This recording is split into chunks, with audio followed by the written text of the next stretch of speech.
नमस्कार, राम राम। हमारे YouTube channel ज्योतिष सीखों में आज हम बात करेंगे नाखूनों के बारे में कि आप किसी भी जातक के किसी व्यक्ति के नाखूनों को देखकर, जो उसके नाखून हैं, हाथ को देखकर पता लगा सकते हैं कि यह व्यक्ति कैसा है, इसका स्वभाव कैसा है, इसका व्यवहार कैसा है, इसके आचार विचार कैसे हैं। यानी नाखूनों को देखकर, जैसा कि आप चित्र में देख पा रहे हैं, फ़ोटो में देख पा रहे हैं, जो ये किताब है ये लगभग 150 वर्ष पुरानी किताब है जो दिल्ली से प्रिंट हुई है। आप इसके पेपर्स के आधार पर, एक पेपर देख रहे हैं, इनके आधार पर देख सकते हैं किताब पुरानी है। तो नाखून कितने प्रकार के होते हैं अब आप देखिए, आप इसमें दिखा रखा है, जैसे कि चित्र में 1 2 3 4 5 6 7 8 9 10, लगभग 10 प्रकार के नाखून दे रखे हैं। किस प्रकार के नाखून होंगे तो व्यक्ति कैसा होगा, यानी नाखून यदि किस प्रकार के होंगे तो व्यक्ति कैसा होगा। जो ऊपर से पहला नंबर चित्र है, ऊपर बाईं, इस वीडियो में आप देख रहे हैं तो आपके बाईं तरफ से पहला चित्र, अगर व्यक्ति के नाखून पहला नंबर के जैसा है तो गला निर्बल होगा, शायद साफ ना दिख रहा हो, गला निर्बल कमज़ोर। दूसरा है सीना निर्बल, तीसरा फेफड़े निर्बल, फेफड़े कमज़ोर। चौथा है रीढ़ की हड्डी निर्बल, पांचवी की भी रीढ़ निर्बल। छठे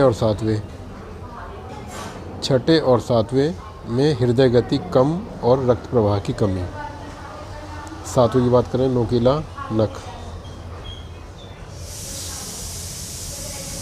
यानी ये सब हृदय घात के सूचक हैं। नीचे वाले नुकीले नख, नीचे वाले पांचों। तो चलिए अब बात कर लेते हैं किस प्रकार का जातक नाखून के कैसे होंगे तो वह व्यक्ति कैसा होगा। जैसा कि आप चित्र में देख पा रहे हैं, नाखूनों के आधार पर भूसी के समान नाखून, अर्थात लंबा और छोटा। नाखून लंबा होगा और छोटा होगा चौड़ाई में, यानी चित्र में दाहिने से पहला, ऊपर दाहिने से पहला यदि है तो व्यक्ति नपुंसक होगा। अगली बात कर लेते हैं, जिस व्यक्ति के नाखून विवर्ण हो वह खोटी दृष्टि से देखने वाला होता है।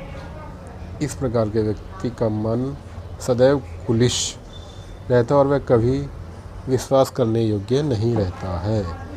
विवर्ण हो, विवर्ण का मतलब क्या है, चलिए आगे बताएंगे, समझ लीजिए विवर्ण का भी होता है क्या। यदि व्यक्ति के नाखून नख लाल या ताम्रवर्ण के नाखून है, व्यक्ति के नाखून आप देख रहे हैं उन पर लाल है और या ताम्रवर्ण, तांबे के जैसे हैं, तो व्यक्ति धनी होगा, ऐश्वर्य से संपन्न होगा और सुखी होता है। जी दूसरा नंबर, यदि व्यक्ति के नाखून पीले हैं, पीले नाखून वाला व्यक्ति विश्वासघाती होता है। ये ऐसे व्यक्तियों का आत्मबल तथा शारीरिक बल कमजोर होता है। छोटे और लाल नाखून वाले व्यक्ति, चित्र में आप देख लीजिए छोटा नाखून किसे कहते हैं। छोटे और लाल नाखून वाला व्यक्ति उग्र स्वभाव का होता है। ऐसे व्यक्ति अत्यधिक तामसी होते हैं। फिर से बता दूं, छोटे और लाल नाखून, जिनके नाखून छोटे होंगे और लाल होंगे, ऐसे व्यक्ति का स्वभाव उग्र होता है और ऐसा व्यक्ति अधिक तामसी होता है। छोटे समकोण और नुकीले नाखून वाला, छोटे नाखून हो, समकोण हो और नुकीले नाखून वाला व्यक्ति प्राय हृदय रोग से अधिक ग्रसित होते हैं। यानी ऐसे व्यक्तियों को हृदय रोग होता है। अगले प्रकार की बात करें, नाखून यदि चौड़ाई से अधिक लंबे, यानी चौड़ाई कम है और लंबाई ज़्यादा है, तो व्यक्ति स्वतंत्र विचार और निश्चयात्मक बुद्धि वाला होता है। इसका स्वभाव कोमल, सुशील, सभ्य, युक्त तथा सरल होता है। नाखून यदि अधिक चमकदार हो तो व्यक्ति की कल्पना शक्ति अधिक तीव्र होती है। स्वच्छ और श्वेत रंग के नख हों, यानी साफ और सफ़ेद नाखून तथा काले नख वाला व्यक्ति दुष्ट, क्रोधी, हठी, विश्वासघाती तथा खेती के काम में चतुर होता है। नहीं समझ में आया? फिर से बता देता हूँ। स्वच्छ और श्वेत रंग, स्वच्छ और सफ़ेद तथा काले नाखून वाला व्यक्ति दुष्ट होता है, क्रोधी होता है, हठी, विश्वासघाती तथा खेती में चतुर होता है। नाखूनों की आकृति यदि नहर के समान है, नहर समझ लें, फ्लूटेड, FLUTED, फ्लूटेड नहर के समान है। यदि चित्र की बात करें, चित्र में ऊपर वाली लाइन में सबसे दाहिने वाला नहर के समान है, तो स्नायु मंडल अधिक कोमल होगा ऐसे व्यक्ति का।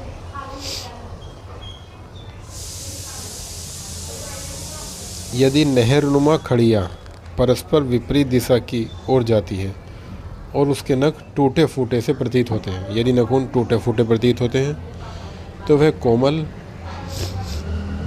और नाजुक होगा ऐसा व्यक्ति। नाखूनों का रंग सफ़ेद हो और वे सुपारी की आकृति के हों। सुपारी कैसी होती है सभी जानते हैं। तो व्यक्ति को क्रोध तुरंत नहीं आता और जब आता है तो वह शीघ्र ही शांत हो जाता है। नारी के नख सफ़ेद रंग के होते हैं तो वह ढीक, लंपट, विश्वासघातनी, धूर्त और चालाक होती है। समझ लीजिए, सफ़ेद रंग के नाखून वाली। नाखूनों की आकृति गोल हो तो व्यक्ति सुख भोगने वाला स्वभाव का होता है। नाखूनों की आकृति, नाखूनों के कठोर होने वाला लकवा, अगर नाखून आपके कठोर हैं, बहुत ज़्यादा हैवी है, तो लकवा, पक्षघात प्रभृति जैसे रोग आने की संभावना बनी रहती है। नाखूनों पर सफ़ेद रंग के धब्बे हों तो व्यक्ति पाचन शक्ति में दोष होता है। इस लक्षण वाला व्यक्ति प्रायः अजीर्ण, अपच आदि से पीड़ित रहता है और इसके प्रभाव से उसकी रक्त वृद्धि दूषित हो जाती है। वैसे तो बहुत लंबा चैप्टर है कि नाखून किस प्रकार के, कितने प्रकार के होते हैं, पर इस वीडियो में हम छोटे से डिटेल में बात कर रहे हैं।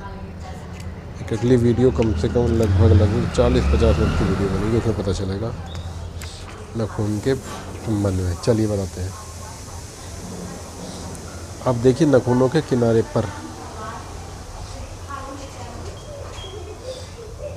गहरी रेखाएं, नाखूनों पर गहरी रेखाएं आर पार हो तो इससे आप रोग का पता लगा सकते हैं। नाखूनों के किनारे पर गहरी रेखाएं हो, नाखूनों पर गहरी रेखाएं हो तो रोग का पता लगा सकते हैं, रोग कितना पुराना है। यदि रेखा नाखून के किनारे के पास हो तो रोग 9 माह पूर्व प्रारंभ हुआ होगा, ऐसा समझना चाहिए। पुराने वैद्य हाथ देखकर ऐसे ही रोग का पता लगाते थे कि इतने पुराना रोग है। यदि रेखा नाखून के मध्य भाग में हो, अब देखिए आपके नाखून में लाइनिंग होगी और आप किसी रोग से पीड़ित हैं तो ये मान के चलिए कि 5 महीने पूर्व रोग आपका आया है। यदि रेखा नाखून के मूल भाग में है, मूल भाग यानी जड़ जहाँ कहते हैं, जहाँ से नाखून निकलता है, तो रोग का आरंभ हुआ समझिए कि रोग का आरंभ हुआ है। यदि नाखून पर सफ़ेद दाग हो तो स्नायु दुर्बलता का घोतक है। यह लक्षण पतले और अस्पष्ट रेखा वाले व्यक्ति में हो तो स्वाभाविक दुर्बलता का पूर्व रूप समझा जाना चाहिए। यानी यदि यह लक्षण पतले और अस्पष्ट रेखा वाले हों, यानी आपके हाथ में रेखा तो है नाखून पर वो स्पष्ट नहीं है, तो समझिए कि बीमारी आने वाली है। ऐसी बीमारी आएगी जो शारीरिक रूप से कमज़ोर करेगी, ये कन्फर्म है बिल्कुल। ये बुक हमारे पास जो है, इस बुक के बारे में बता देते हैं। पेज नंबर आप 138 और 39 आप देख रहे हैं। और अब इस बुक को देखना चाहते हैं तो ये देहाती पुस्तक भंडार, चावड़ी बाज़ार, दिल्ली 6 से प्रकाशित हुई है।